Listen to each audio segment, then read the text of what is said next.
All right, Nick, let's talk about the Texas Longhorns. Specifically today, we're talking about this wide receiver room. There's been a lot of turnover, a lot of guys going to the draft, but I think if you read this article, there's a lot of hope left. There's some big time playmakers in this room. I'm Andrew, and this is Saturday Morning Inspection.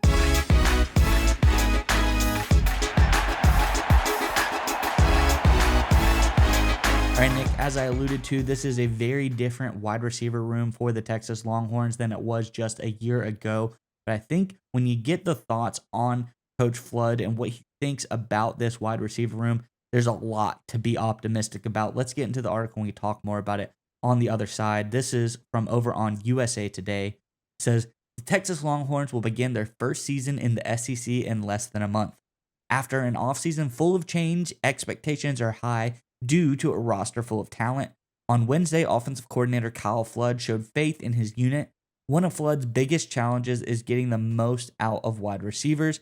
Xavier Worthy, Jordan Whittington, and Adonai Mitchell were selected in the NFL draft, leaving the Longhorns with holes on the offense. However, they quickly moved to fill the void, and Flood has been encouraged by what he has seen. He said, I was looking at it this morning before I came in here, and we've got 9 receivers who are ultimately going to take reps with the ones and twos this training camp. And that's something we haven't been anything near that in the 3 previous years that we've been here. So it's a talented room. Coach Chris Jackson has a good offseason with those guys, Nick.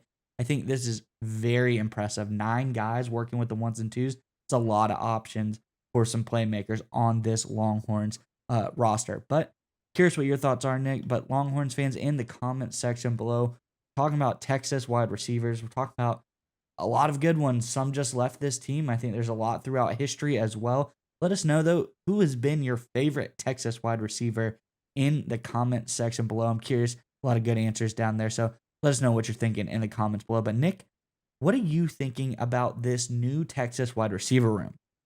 So I think it's one of those things that happens in college football. You lose a couple guys in the NFL draft and great guys like transfer Adonai Mitchell, of course. You look at Xavier Worthy, who's doing great things. Whittington looks like he could potentially be a steal at the National Football League as well, right? Everyone's always like, oh, that's so tough. You got to replace all these guys. There's going to be a talent drop off. But what we're hearing from Coach Flood and what we're hearing around the entire Texas program right now is that talent drop off that everyone's expecting isn't there. In fact, they're going to be even deeper at wide receiver as we get ready for 2024, which I think actually gives the Texas Longhorns a big advantage.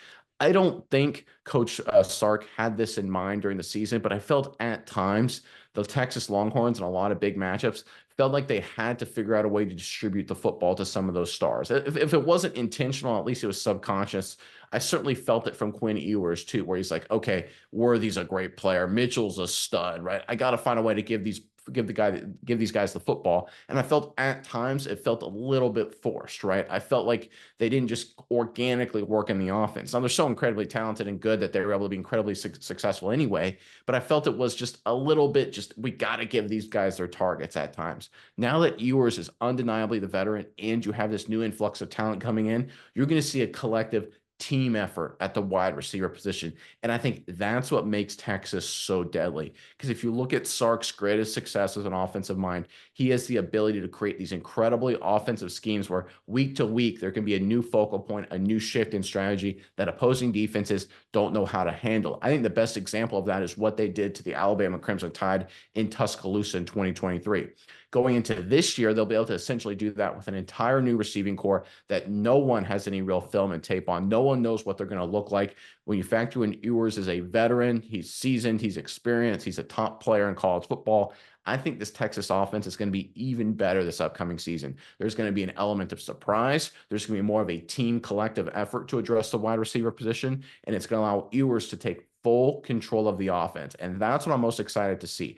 I think Quinn Ewers is really good. I think, obviously I think Arch Manning's got the big name, of course, behind him, but I think Ewers doesn't get enough credit for how good he has been, especially as a leader, as a guy orchestrating the offense. And I think we're going to see him really come into his own this upcoming season as he becomes the true trigger man, distributing the football without having to worry about the star receivers getting everyone's targets, keeping everybody involved. I think that will allow this Texas Longhorns ceiling on offense to jump dramatically. Because when you can play as a team, when you can play as a collective and have the quarterback just run the show with total control, good things tend to happen. And I think that's exactly what we're going to see out of Texas this upcoming season. Yeah, Nick, I think the points that you bring up really makes me think of, the old adage, the KISS, keep it simple, stupid. And so if Quinn Ewers can really narrow it down, not have to worry, okay, where's Xavier? Have I given him a shot down the field this game? Have I given Adonai Mitchell his touches? When he can come out, there's new guys. Everybody seems to be pretty good and could just dish out that ball however he sees fit, run the offense how he wants to run it, and not have to think. I think you bring up a great point that things usually work smoother that way.